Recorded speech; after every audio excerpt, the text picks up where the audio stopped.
I think that one of the big opportunities is to always make sure that you've got a bigger future than your past, but also pay respect to where you actually grew up and you did a lot of work. And I think that the RAIV was like a founding component when I first started out in real estate, not only around my training and capability, but also learning how to be an auctioneer and all of the great encouragement that you got in the early years that actually helps you then to go on to build a much more bigger and more successful career as well.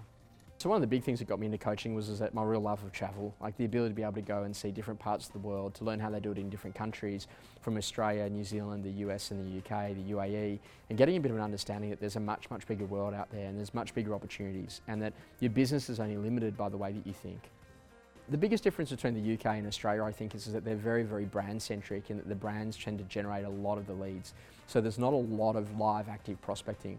In addition to that, it's quite often that in an office they'd have one person who's actually the lister, and then 5 or 6 people that would actually be the salesperson that are selling those listings. So they're not actually prospecting and listing, there's only one person that actually does that, with 5 of them actually doing the buy work.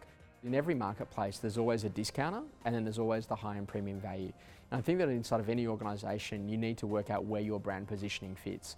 So in the real estate marketplace, what are you? Are you the Audi? Are you the Woolworths? Are you the Coles? Are you the Target? Are you the David Jones? Are you the Myer? Or are you, for example, the high-end European, like the Louis Vuitton of your marketplace?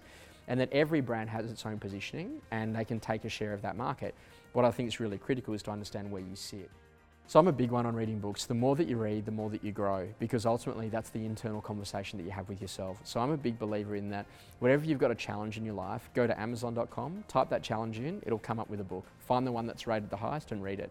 So you can actually really grow significant skill sets without having to do much more than just spending some time in learning to read about that. I think the number one tip is that don't care too much about what your competitors do. Focus on how you can serve the customer. Think about what is your customer experience journey. What can you do to make that service so great that the customer wants to come back and to reorder from you because you've been really good in your service delivery as an estate agent.